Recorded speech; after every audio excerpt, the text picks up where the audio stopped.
Film की शुरुआत में दिखाया जाता है कि पैरासाइट्स नाम के रहस्यमयी और अजीब परजीवी जीव समुद्र से शहर पर हमला कर देते हैं। इसके बाद एक आदमी अपने कमरे में सो रहा होता है। उन पैरासाइट्स में से एक उसके कान में रेंगकर घुस जाता है। असहजता महसूस होने के बावजूद वह आदमी खुद को शांत करने के लिए वापस सो जाता है। तभी दृश्य में शिनीची नाम का एक युवा लड़का आता है। वह रात में हेडफोन पहनकर संगीत सुन रहा होता है। पैरासाइट उसके कान में घुसने की कोशिश करता है, लेकिन वह ऐसा नहीं कर पाता। जब वह उसकी नाक की तरफ बढ़ता है तो शिनीची को खुजली महसूस होती है और वह उसे कोई कीड़ा समझ लेता है। वह उसे हटाने की कोशिश करता है, लेकिन उसे पकड़ते समय वह उसे कुचल देता है। इसके बाद वह पैरासाइट उसकी त्वचा को काटकर उसके हाथ के अंदर चला जाता है और तभी उसकी मां वहां पहुंच जाती है। लेकिन जब उसकी मां उसका हाथ चेक करती है तो उसमें कोई परेशानी नहीं दिखती। अगली सुबह दिखाया जाता है कि डाइनिंग टेबल पर बैठे हुए शिनीची को अपने हाथ में कुछ अजीब महसूस होता है। तभी उस आदमी को दिखाया जाता है जिसके कान में पैरासाइट घुसा था। वह अपनी पत्नी के सामने खड़ा होता है। वह अपना भयानक मुंह खोलता है जो कि बहुत ही डरावना होता है और वह अपने विशाल मुंह से अपनी पत्नी के चेहरे को ढक लेता है।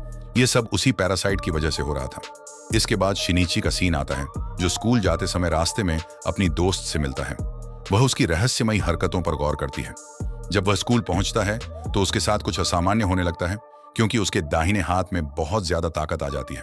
अपने घर लौटकर वह अपने हाथ को चोट पहुंचाने की कोशिश करता है, लेकिन उसका हाथ रहस्यमयी तरीके से खुद का बचाव करते हुए उसे रोक देता है।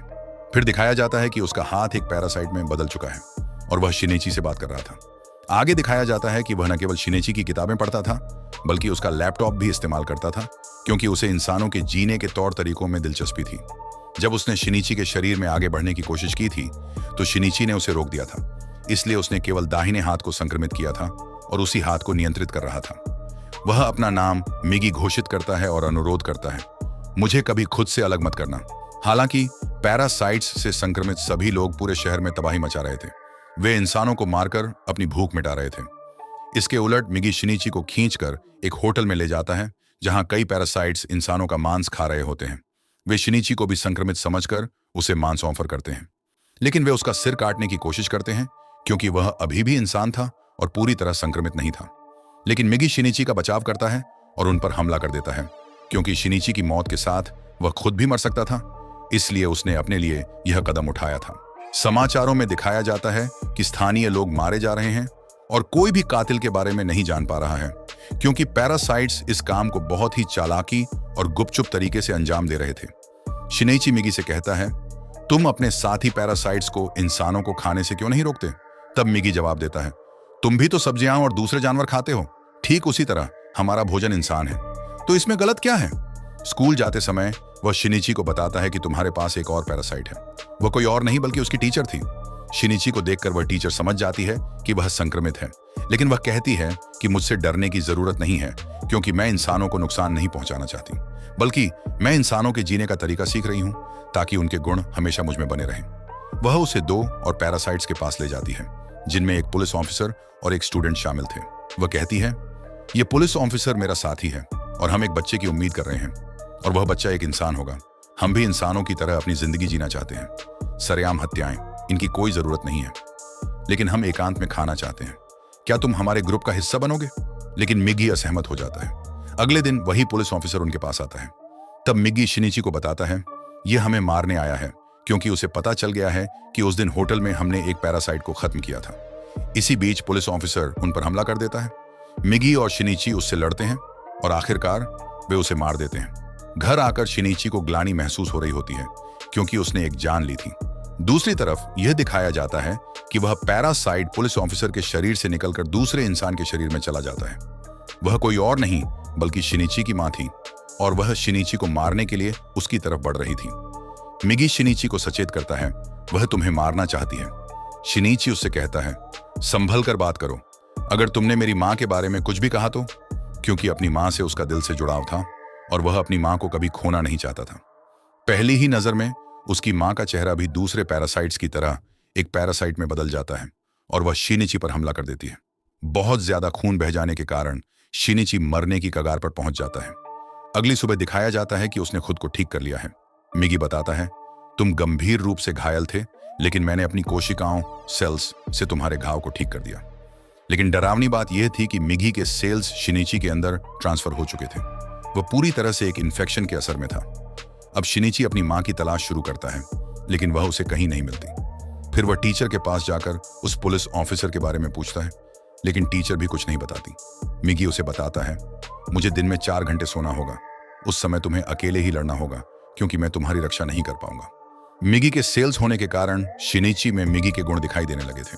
अब देखा जाता है कि एक स्टूडेंट पैरासाइट में बदल चुका था, वही स्टूडेंट जिसे टीचर ने दिखाया था। वह शिनिची के स्कूल में एडमिशन लेता है। वह शिनिची का दोस्त होने का नाटक करता है। समय बीतने के साथ सबकी आंखों के सामने यह हकीकत आ जाती है कि वह एक पैरासाइट है। वही स्टूडेंट फिर हर किसी का मर्डर करने लगता है। वह शिनाइची की दोस्त को मारने के लिए आगे बढ़ता है, लेकिन शिनाइची अपनी दोस्त को लेकर बिल्डिंग से कूद जाता है। वह टीचर वहां पहुंचती है जो उस स्टूडेंट की मौत चाहती थी, क्योंकि उस स्टूडेंट की वजह से उसका राज खुल सकता था। वह वहां बम ब्लास्ट करती है, लेकिन खुद सुरक्षित रहती है। पुलिस वहां पहुंचती है, लेकिन वह स्टूडेंट पुलिस को भी खत्म कर देता है। मिगी शिनिची को बताता है कि वह स्टूडेंट बिल्डिंग की छत पर है। दूसरी बिल्डिंग की छत पर जाकर शिनाइची तीर चलाकर उसे मार देता है। फिर वह टीचर के पास लौटता है और उस पुलिस ऑफिसर का पता पूछता है जो पैरासाइट था। टीचर उसे वह लोकेशन बता देती है। उस पुलिस ऑफिसर का पैरासाइट अभी भी उसकी मां के शरीर में था, लेकिन यह मिगी के आराम करने का समय था, जिसका मतलब था कि शिनिची को यहां अकेले ही लड़ना था। जैसे तैसे वह उस पैरासाइट को खत्म करने के लिए उसका गला काट देता है। उसकी मां और पुलिस ऑफिसर बाद में खत्म हो जाते हैं। फिर शिनिची को अपनी दोस्त से मिलने हॉस्पिटल जाते हुए दिखाया जाता है। वह बड़बड़ा रहा होता है कि मैं एक एक करके सभी पैरासाइट्स को मार दूंगा। तभी दिखाया जाता है कि कोई उनकी तस्वीरें ले रहा है और वह एक जासूस स्पाई था। यहाँ फिल्म का पार्ट 1 पूरा हो जाता है। अब इस फिल्म का पार्ट 2 शुरू होता है। पार्ट 2 में उस घटना के कुछ महीनों बाद का समय दिखाया जाता है, जब मिलिट्री ऑफिसर्स को पता चलता है कि शहर में पैरासाइट्स हैं जो इंसानों पर हमला कर रहे हैं और वे इंसानों को बचाना चाहते थे। इसलिए वे जेल से एक सीरियल किलर को रिहा करवाते हैं जो इंसानों के बीच से पैरासाइट्स को पहचान सकता था। इंसानों को एक एक करके उसके सामने लाया जाता है। वह सबको इंसान बताता है, लेकिन जैसे ही शिनिची उसके सामने आता है वह सोच में पड़ जाता है। काफी सोच विचार के बाद वह कहता है कि यह भी इंसान ही है। मिगी शिनिची को चेतावनी देता है, एक पैरासाइट पास में ही है। वे पास की एक बिल्डिंग में जाते हैं जहां एक पैरासाइट एक इंसान का मांस खा रहा होता है। शिनिची को देखते ही वह पैरासाइट शिनिची की तरफ बढ़ता है, लेकिन मिगी उसे मौत के घाट उतार देता है। अचानक शिनिची को महसूस होता है कि कोई उसके पीछे है। वह कोई और नहीं बल्कि वही शख्स था जिसने पार्ट 1 के अंत में मिगी और शिनिची की तस्वीरें ली थी। तभी शहर का मेयर दृश्य में आता है जो पैरासाइट्स के पक्ष में बोलता है। वह एक दुष्ट व्यक्ति था और वह टीचर भी उसके साथ मिली हुई थी। अब दिखाया जाता है कि उस टीचर का एक बच्चा था जो कि इंसान था। उस मेयर को पता चल चुका था कि शिनिची पैरासाइट्स को मार रहा है और वह भी उसे खत्म करना चाहता था, लेकिन टीचर उसे मना कर देती है। वह कहती है, मिगी और शिनिची एक ही शरीर का हिस्सा हैं। मैं देखना चाहती हूं कि वे एक दूसरे के साथ कैसा संबंध बनाते हैं। अगर वे शिनिची को मार देंगे तो हमारा पैरासाइट मिगी भी खत्म हो जाएगा। इसीलिए उसने शिनिची पर नजर रखने के लिए उस जासूस को उसके पीछे लगाया था। एक दिन घूमते समय शिनिची को फिर से महसूस होता है कि कोई उसके पीछे है। वह जासूस जासूसी करते हुए सलाह देता है कि तुम्हें खुद को पुलिस के सामने जाहिर कर देना चाहिए, लेकिन शिनिची कहता है, नहीं, पुलिस डिपार्टमेंट भी कई पैरासाइट्स से भरा हुआ है। शिनिची को यहां पता चलता है कि टीचर ने उसका पीछा करने के लिए जासूस को काम पर लगाया है। वह टीचर के पास जाकर कहता है, तुम सब ये क्या कर रहे हो? तुम इसे रोकते क्यों नहीं? तब टीचर उससे कहती है, तुम हमारे साथी पैरासाइट्स को क्यों मार रहे हो? वे अभी सीख रहे हैं कि इंसानों को कैसे खाना है। कुछ समय बाद वे उन्हें मारना बंद कर देंगे। वह शांत रहता है और जासूस के पास जाकर खुलासा करता है कि वह टीचर बहुत ही खतरनाक पैरासाइट है। सावधान रहो, वह तुम्हें भी नुकसान पहुंचा सकती है। लेकिन जासूस उसकी बात पर भरोसा नहीं करता। अगले दिन जासूस उस मेयर से मिलता है। वह यह पक्का करना चाहता था कि शिनिची सच बोल रहा है या नहीं, इसलिए वह मेयर के कमरे में एक ऑडियो टेप सेट कर देता है। इस बात का पता चलने पर मेयर जासूस की हत्या का आदेश दे देता है और कहता है कि वह हमारे लिए खतरा बन गया है। वह जासूस को मारने के लिए उसके घर एक पैरासाइट भेजता है। चूंकि जासूस घर पर नहीं होता, इसीलिए वे उसकी बेटी को मार देते हैं। मिगी शिनिची को जानकारी देता है, 5 पैरासाइट्स तुम पर हमला करने आ रहे हैं। एक आदमी उनकी तरफ बढ़ता है जो उन 5 पैरासाइट्स का मिश्रण अमलगम था। मिगी और शिनिची लड़ते हुए उसका सिर उड़ा देते हैं। वे सोचते हैं कि वह मर चुका है, लेकिन वहां सिर्फ एक ही पैरासाइट मरा था। बाकी के 4 पैरासाइट्स अभी भी जिंदा थे। बाकी के पैरासाइट्स सतर्क हो जाते हैं और उसे संभालने लगते हैं। तब टीचर मेयर से कहती हैं, अगर मैंने तुम्हें मना किया था कि तुम शिनिची और जासूस को खत्म करने के लिए पैरासाइट्स नहीं भेजोगे, तो तुमने ऐसा क्यों किया? यहां मेयर ध्यान देता है कि मां बनने के बाद उस टीचर के अंदर इंसानों वाली भावनाएं विकसित हो रही थीं। वह इससे नफरत करता है और टीचर को खत्म करने के लिए 3 पैरासाइट्स भेज देता है। पैरासाइट होने के नाते उसे समझ आ जाता है कि कोई उसे खत्म करने आ रहा है। उन्हें कार पार्क में बुलाकर वह अकेले ही लड़ते हुए उन्हें खत्म कर देती है। घर वापस आने पर उसे पता चलता है कि उसका बच्चा वहां से गायब है। उसे वहां एक नोट मिलता है जिस पर लिखा होता है, बातचीत के लिए पुल पर आओ और तुम्हारा बच्चा मेरी कस्टडी में है। दरअसल वह नोट उसी जासूस ने छोड़ा था जो अपनी मरी हुई बेटी का बदला लेने के लिए टीचर के बच्चे की जान लेना चाहता था। वह टीचर घबराहट में शिनिची के साथ वहां पहुंचती है। शिनिची जासूस से कहता है, इस बच्चे को मारकर तुम्हें कुछ नहीं मिलेगा क्योंकि यह बच्चा इंसान की प्रजाति का है। वहां मिलिट्री ऑफिसर्स भी आ जाते हैं। उन्हें पता था कि मेयर ने अपनी बिल्डिंग में कई पैरासाइट्स को छुपा रखा है। अब वे बिल्डिंग के लोगों को एक एक करके बाहर भेज रहे थे। वे पैरासाइट्स को पहचान कर उन्हें गोली मार रहे थे। वह सीरियल किलर भी वहां मौजूद था। तभी मेयर को अपना भाषण देते हुए दिखाया जाता है। वह कहता है कि इंसान ही असली राक्षस हैं जो बिना किसी वजह के पैरासाइट्स को मिटा रहे हैं। तभी वहां मौजूद मिलिट्री ऑफिसर्स उसे निशाना बनाते हैं और खत्म कर देते हैं। तब सीरियल किलर चिल्लाता है, वह इंसान ही था लेकिन बस पैरासाइट्स की मदद कर रहा था। पीछे मुड़ने पर उन्हें वह आदमी मिलता है जिसके अंदर 5 पैरासाइट्स थे। हर कोई उस पर गोलियां चलाता है लेकिन उसे कोई नुकसान नहीं होता। तभी दिखाया जाता है कि जासूस उस बच्चे को नीचे फेंकने वाला है। यह देखकर टीचर को अपने बच्चे को बचाने के लिए पैरासाइट में बदलना पड़ता है। वह अपना एक हाथ जासूस के शरीर के पार कर देती है। नतीजा यह होता है कि सबको पता चल जाता है कि वह एक पैरासाइट है। पुलिस उस पर लगातार फायरिंग शुरू कर देती है और वह जान चुकी थी कि अब वह नहीं बचेगी। वह अपना बच्चा शिनिची को सौंपने के लिए आगे बढ़ती है। जैसे ही वह यह जिम्मेदारी शिनिची को देती है, कई गोलियां लगने के कारण वह तुरंत दम तोड़ देती है। यहाँ शिनिची को अपनी मां की याद आती है और उसके अंदर इंसानी भावनाएं जाग उठती हैं। अब पुलिस शिनिची को पूछताछ के लिए ले जाती है, लेकिन तभी उन्हें रिपोर्ट मिलती है कि 5 पैरासाइट्स वाले उस आदमी ने मिलिट्री ऑफिसर्स को मार डाला है।